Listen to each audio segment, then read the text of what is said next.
Hello दोस्तों, मैं हूं आपकी दोस्त ललिता। दोस्तों, आज की स्टोरी से आपको अपने मन पर काबू पाने में सहायता करेगी। तो चलिए बिना देर किए कहानी शुरू करते हैं। दोस्तों, एक बार एक व्यक्ति अपने काम से लौटकर घर आया और साथ में पनीर लाया और अपनी पत्नी को कहा कि आज मेरे लिए बढ़िया पनीर की सब्ज़ी बनाना, क्योंकि आज मैंने बहुत काम किया है और मुझे बहुत ज़्यादा भूख लगी है और मुझे कुछ बहुत अच्छा सा खाना है। उसकी पत्नी कमरे से बाहर आई और पनीर लिया और कहा कि बिल्कुल, आप हाथ पैर धोकर तैयार हो जाइए, मैं आपके लिए बहुत ही स्वादिष्ट सा खाना बनाती हूँ। वो व्यक्ति फ्रेश हो गया और टीवी देखने लगा और इंतज़ार करने लगा सब्ज़ी के बनने का, ताकि वो उसे खा सके। किचन से बहुत अच्छी खुशबू आ रही थी। वो व्यक्ति बस सोच रहा था कि जल्दी से खाना बन जाए ताकि मैं अपनी भूख को मिटा सकूं। लगभग 1 घंटे के बाद खाना बनकर तैयार हो गया।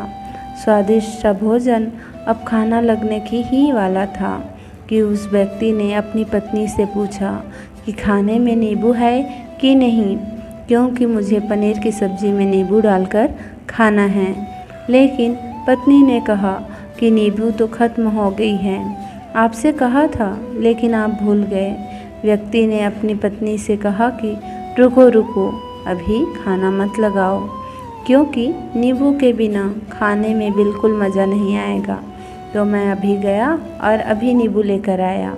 वो व्यक्ति वापस के कपड़े पहनकर तैयार हुआ और नींबू की पास वाली दुकान पर गया। जब वहाँ पर देखा तो नींबू नहीं थे। उसका दिमाग क्रोध से भर गया। उसने सोचा कि यार, उसके पास नींबू नहीं है, चलो थोड़ी आगे वाली दुकान पर जाता हूँ, शायद वहाँ नींबू मिल जाए। वो थोड़ा और आगे गया, लेकिन वहाँ पर भी नींबू नहीं मिले। अब उसने सोचा कि दूर की सब्ज़ी मंडी चला जाता हूँ, वहाँ से नींबू लेकर आऊँगा, क्योंकि नींबू के बिना सब्ज़ी में मज़ा नहीं आएगा।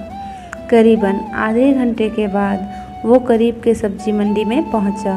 वहाँ पर उसे नींबू मिल गया और वो बहुत खुश हुआ कि चलो नींबू मिल गया और अब मैं घर जाऊंगा और सब्ज़ी में नींबू डालकर अच्छे से सब्ज़ी खाऊंगा। अब वह खुशी खुशी नींबू लेकर घर आया और अपनी पत्नी से कहा कि जल्दी से सब्ज़ी गरम कर दो, रोटी गरम कर दो और नींबू काट दो, ताकि मैं अच्छे से खाना खा सकूं। अब थाली लगाई गई, सब्जी परोसी गई और नींबू रखी गई। उसकी पत्नी सामने ही बैठी थी और वो व्यक्ति थोड़ी देर के लिए कुछ सोच में पड़ गया। उसके बाद उसने नींबू की प्लेट उठाई और दरवाजे से बाहर की ओर फेंक दी और ज़ोर ज़ोर से चिल्लाने लगा, मैं जीत गया, मैं जीत गया। पत्नी ये देखकर घबरा गई कि कहीं ये पागल तो नहीं हो गए। इन्होंने सारे के सारे नींबू दरवाजे से बाहर की ओर क्यों फेंक दिए। उस पत्नी ने उस व्यक्ति पर चिल्लाया और कहा कि आप पागल हो गए हैं क्या? अभी जो इतनी देर तक नींबू के बारे में पूछ रहे थे और अभी जब नींबू घर पर ले आए हैं और खाने बैठ गए हैं, आपने इन नींबू को दरवाजे के बाहर क्यों फेंक दिया और अब चिल्ला रहे हैं कि मैं जीत गया, मैं जीत गया। पत्नी पूछी, आप किसी चीज़ में जीत गए हो क्या? अब व्यक्ति खुशी खुशी बैठ गया और अपनी पत्नी से कहा, आप भी बैठो, बताता हूँ कि क्या हुआ। आज सुबह से ही मेरी जीत मुझे अपनी बस में करने की कोशिश कर रही थी। जब मैंने बहुत काम कर लिया तब मुझे बहुत तेज़ भूख लगी। जब मैं घर आया तो तुमने ही बहुत स्वादिष्ट सब्ज़ी बनाई। उसकी खुशबू मेरी नाक में गई, फिर मेरी जीभ में कहा, फिर इस नींबू चाहिए। मैं पास वाली दुकान पर गया, लेकिन वहाँ नींबू नहीं मिले। थोड़ी देर और गया, वहाँ पर भी नहीं मिले मुझे। उसने और दूर लेकर गया और उसके वश में मैं आ गया और जैसे ही वह करती रही वैसा ही मैं करते गया। अब मैं वैसा ही करता गया जैसा वो मुझसे करवाती गई, लेकिन अंत में मैंने विजय प्राप्त कर ली। उसे उठाकर बाहर फेंक दिया और कह दिया कि तुम्हारा मुझ पर कंट्रोल नहीं है।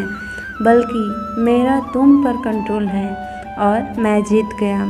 क्या आपको समझ में आया कि ये कैसे इच्छाओं को पर विजय प्राप्त करें? कई बार लोगों को शराब पीने की आदत लग जाती है और उस चक्कर में वो भटकते रहते हैं।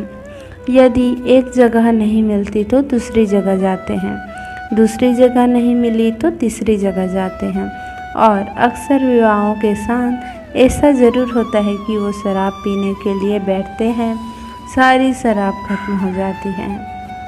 उसके बाद एक ना एक व्यक्ति ज़रूर कहता है कि यार और चाहिए और चाहिए और चाहिए के चक्कर में शराब ढूंढने के लिए निकलते हैं और देर रात हो जाती है। वो भटकते रहते हैं, एक जगह नहीं मिलती तो दूसरी जगह जाते हैं, दूसरी जगह नहीं मिली तो तीसरी जगह जाते हैं और अपने समय, पैसे और अपने आप को बर्बाद करते रहते हैं।